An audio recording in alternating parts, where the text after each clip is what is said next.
So students, today we are going to discuss the last topic of our chapter, that is abnormal molar mass. Abnormal molar mass term कहाँ से आई पहले हम ये देखते हैं.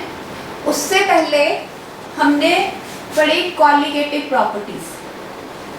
Colligative properties are the properties of the solution that depends upon number of moles of solute. और हमने 4 colligative properties पढ़ी. The first was relative lowering in vapor pressure. उसमें हमने देखा that relative lowering in vapor pressure is equal to mole fraction of solute और वहां से हमने इसको इक्वेट किया number of moles of solute के साथ. ठीक है. सेकेंड कॉलिगेटिव प्रॉपर्टी थी हमारी elevation in boiling point.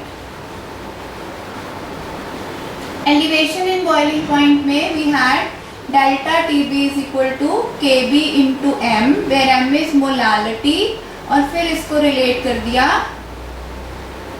Mass in gram upon molar mass of solute into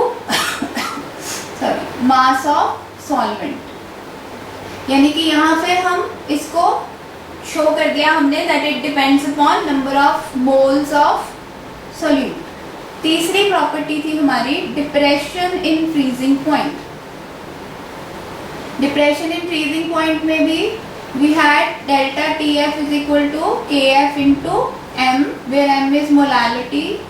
Delta TF is equal to KF into mass in gram of solute upon molar mass of solute into mass of solvent in kilogram.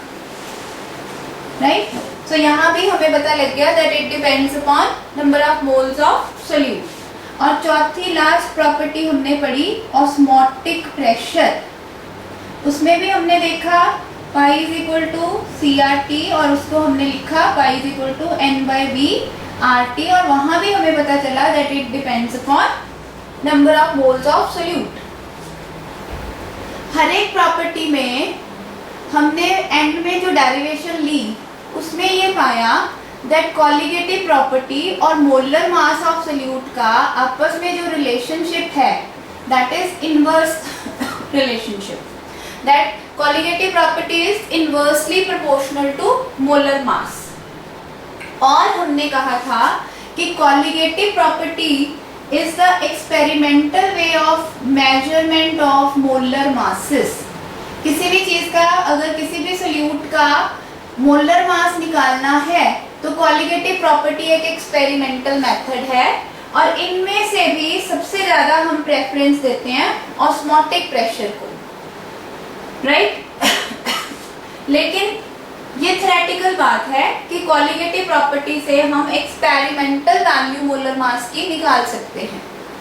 जब practically इसको करके देखा गया तो ये observe किया कि कुछ मासेस जो हैं, कुछ molar mass was more than expected molar mass. मतलब जो हम थ्योरेटिकल वैल्यू एक्सपेक्ट कर रहे थे एक्सपेरिमेंटल वैल्यू उससे ज्यादा थी. Experimental molar mass was more than the expected molar mass यानी थ्योरेटिकल मोलर मास. और कई केसेस में experimental value was less than theoretical value of molar mass. इस तरह से जो मोलर मास हमें मिला कॉलिगेटिव प्रॉपर्टी से कैलकुलेट करके और जो एक्सपेक्टेड वैल्यू से वेरी करता है that mass is called abnormal molar mass.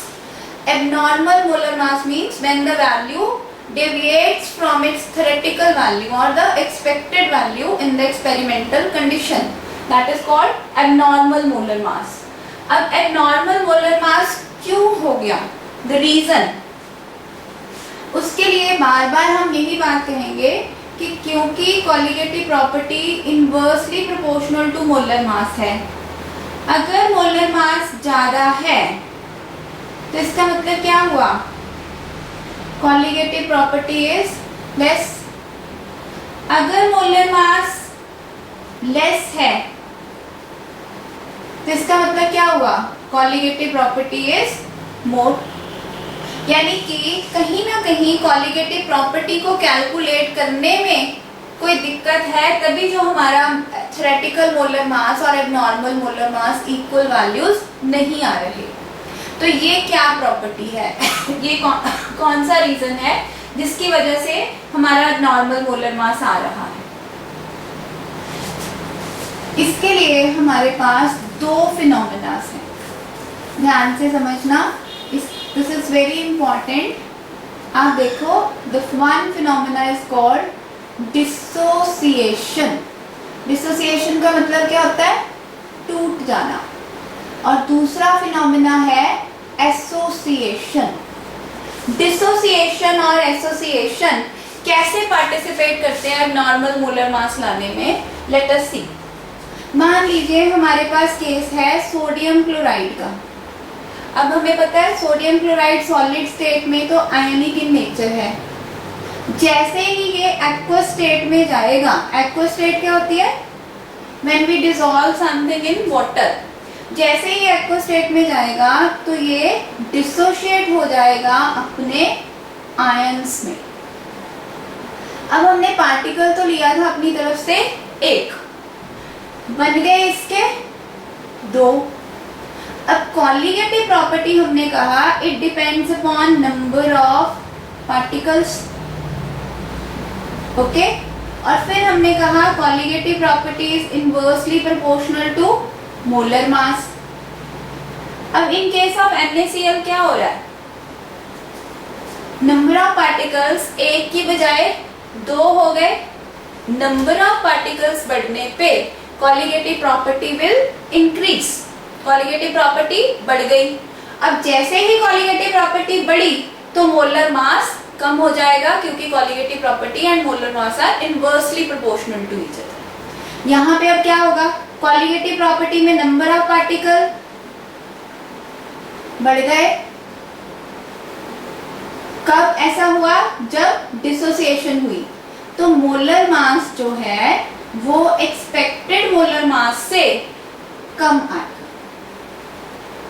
अब हमारा एक्सपेक्टेड मोलर मास क्या है, 23 हमें पता है सोडियम का होता है, 35.5 जो है वो क्लोरीन का होता है, तो it should be approximately equal to 58.5। लेकिन जो एक्सपेरिमेंटल वैल्यू आएगी that will not be equal to 58.5, rather it will be less than that. ठीक है, कितना लेस हो जाएगा, अब जितने नंबर ऑफ पार्टिकल्स बढ़ गए, नंबर ऑफ पार्टिकल्स कितने हो गए, 2, तो कॉलीगेटिव प्रॉपर्टी क्या हो गई, 2, तो मोलर मास क्या हो गया, 1/2। ठीक है, अगर मान लो हमारे पास केस आ जाता है, late us say we have CaCl2 calcium chloride, ये कैसे डिसोशिएट करेगा, कैल्शियम आयंस में और 2 क्लोराइड आयंस में। अब नंबर ऑफ पार्टिकल्स कितने हो गए, 3। कॉलीगेटिव प्रॉपर्टी कितनी हो गई, 3। मोलर मास कितना हो जाएगा, 1/3। ठीक है, ऐसा कब हो रहा है, when dissociation takes place. Dissociation का मतलब क्या है, breaking into ions, breaking into ions. Generally ये कब होगा, when we have electrolytes. Non electrolyte में नहीं ऐसा होगा। Now what is electrolyte, electrolyte क्या होता है, electrolyte is the substance which dissociates into its ions, जो अपने आयंस में टूट जाए उन्हें हम इलेक्ट्रोलाइट कहते हैं। तो नॉन इलेक्ट्रोलाइट ने तो टूटना नहीं है, इसका मतलब उसने डिसोसिएशन नहीं शो करनी, तो नॉन इलेक्ट्रोलाइट के केस में there will be no change in theoretical and experimental value. लेकिन जब इलेक्ट्रोलाइट का केस आएगा तो dissociation can cause decrease in molar mass. So this was about association, dissociation. अब हम एक केस लिखेंगे एसोसिएशन का. ये समझ आ गया कि colligative property depends upon number of particles and colligative property is inversely proportional to molar mass. अगर नंबर ऑफ पार्टिकल बढ़ गए तो कॉलिगेटिव प्रॉपर्टी बढ़ जाएगी. अगर नंबर ऑफ पार्टिकल्स बढ़ गए कॉलिगेटिव प्रॉपर्टी बढ़ जाएगी और मोलर मास कम हो जाएगा. ये याद रखना है आपने. Colligative property is directly proportional to number of particles. Colligative property is inversely proportional to molar mass. ठीक है. डिसोसिएशन में हमने क्या देखा? डिसोसिएशन में नंबर ऑफ पार्टिकल्स इंक्रीज्ड तो molar mass decreased. And what will happen in case of association? अगला case है हमारा एसोसिएशन. एसोसिएशन क्या होता है? जुड़ जाना, टू कंबाइन. कंबाइन होके क्या होगा? 10 चीजें थी मिलके एक बन गई तो नंबर ऑफ पार्टिकल्स कम हो गए. नंबर ऑफ पार्टिकल्स कम हो गए तो कॉलिगेटिव प्रॉपर्टी कम हो गई. कॉलिगेटिव प्रॉपर्टी कम हो गई तो मोलर मास इनवर्सली प्रोपोर्शनल है वो बढ़ जाएगा. तो थ्योरेटिकल वैल्यू से expected value will be more. जैसे मान लो हमने n पार्टिकल्स ऑफ A लिए, ये सारे आपस में कंबाइन करके और अल्टीमेटली इन्होंने एक ही कंपाउंड बना दिया, एसोसिएटेड मॉलिक्यूल बना दिया.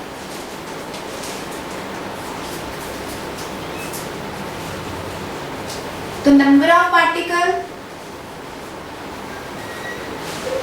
डिक्रीज हो गए एसोसिएशन से, कॉलिगेटिव प्रॉपर्टी डिक्रीज हो गई, लेकिन हमारा मोलर मास इंक्रीज हो जाएगा. So this change in molar masses due to association or dissociation is called abnormal molar mass. ठीक है. और abnormal molar mass को हम स्टडी करते हैं in terms of I. I is called Van Hoff factor. और I को हम मैथमेटिकली कैलकुलेट करते हैं. I is equal to, this is equal to experimental value of colligative property. यानी कि एक्सपेरिमेंटल या एक्सपेरिमेंट में हमें कितने नंबर ऑफ पार्टिकल्स मिले. Experimental colligative property upon theoretical colligative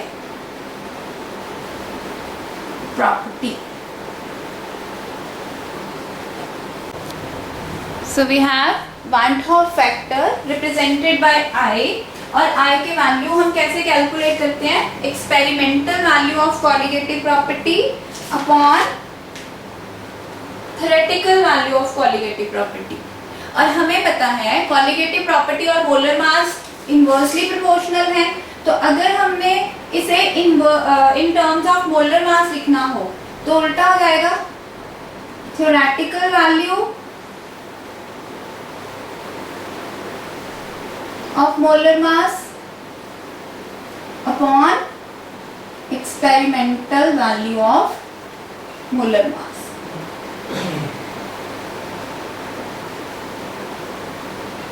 right. तो जब भी हमें अगर कोई भी केस ऐसा आएगा जहां हमें इलेक्ट्रोलाइट दिया गया है. इलेक्ट्रोलाइट क्या है?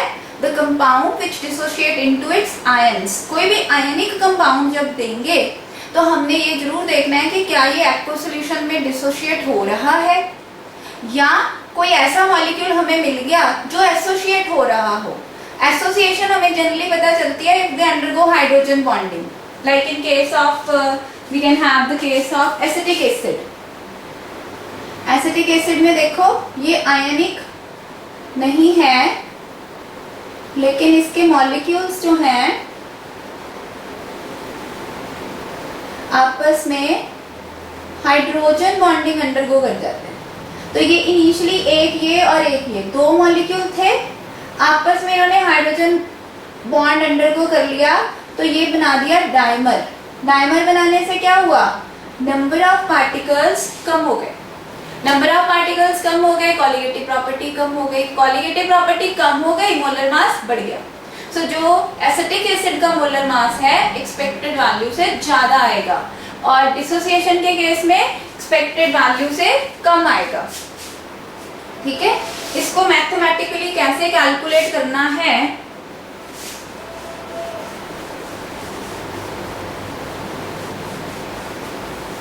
दोनों केसेस हम बारी बारी से लेंगे, इसको ध्यान से समझना।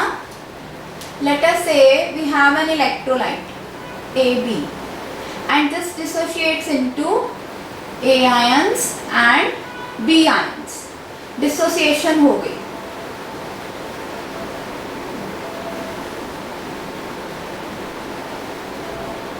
Let us say alpha is degree of dissociation, कि कितना टूटा।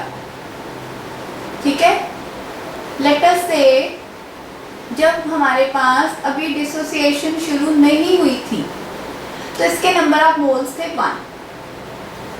After certain time alpha molecules इसमें से डिसोशिएट हो गए, तो ये क्या बचा, अल्फा डिसोशिएट हो गए 1 माइनस अल्फा, और ये बने total n moles are formed. तो ये कितने बने, n अल्फा। ठीक है, अब total number of moles after dissociation कितने हो गए, this is equal to 1 minus alpha plus n alpha. इसको हम ले लें 1 plus n alpha minus alpha, इसमें से हम अल्फा को कॉमन ले ले n माइनस 1। राइट, ये देखो ये कैसे आया, हमने कहा कि AB जो है वो n नंबर ऑफ मोल्स में टूट गया। इनिशियली हमने सिर्फ 1 ही लिया था, लेकिन ये n नंबर ऑफ मोल्स में टूट गया। कितना टूटा, alpha is the degree of dissociation. तो क्या बचा, 1 में से अल्फा तो डिसोशिएट हो गया, बचा क्या 1 माइनस अल्फा, और दूसरी तरफ रिएक्टेंट तो बचे 1 माइनस अल्फा। प्रोडक्ट कितने बन गए, n इंटू अल्फा।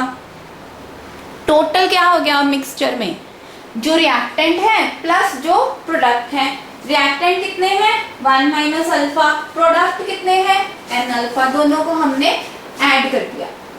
ठीक है, ये आया हमारा experimental.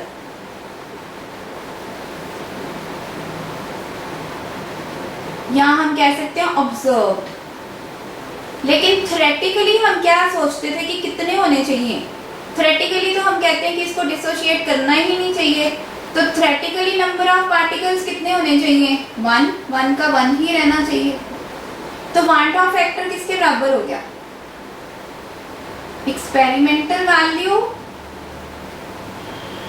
Upon theoretical value. Experimental value कितनी ली हमने 1 प्लस अल्फा n माइनस 1, और थ्योरेटिकल वैल्यू 1 है। कैलकुलेट करें इसको,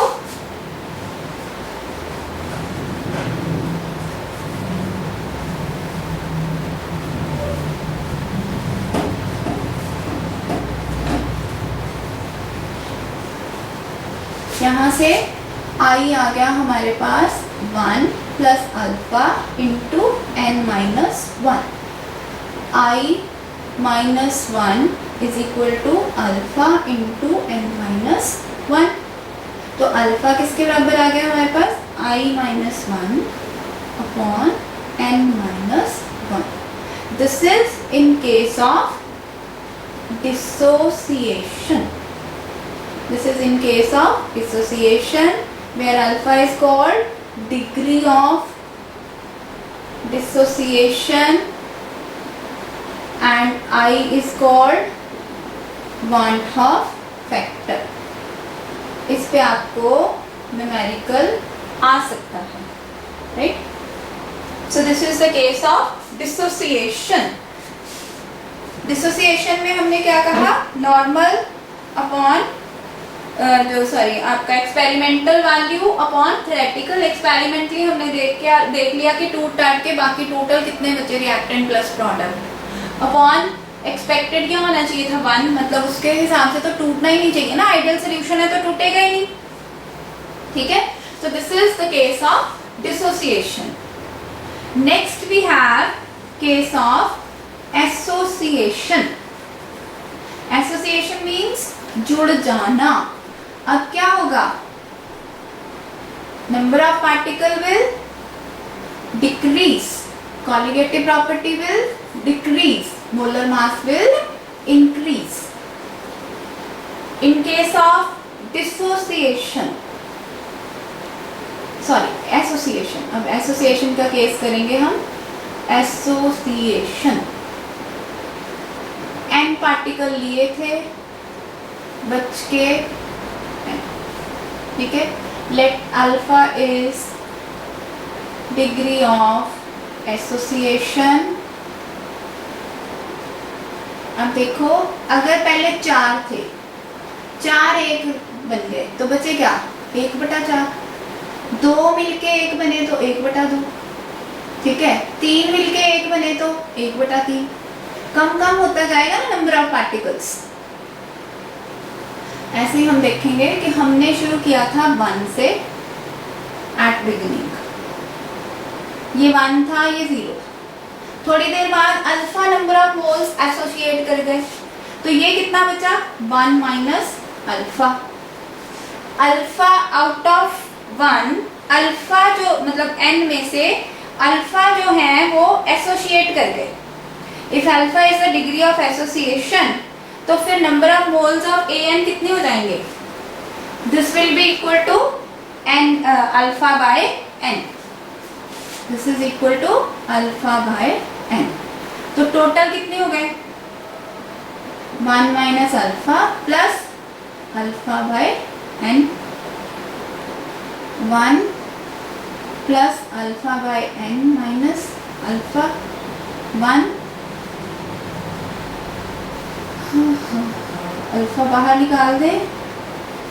1 बाय n माइनस 1, अल्फा बाहर, 1 माइनस n बाय n.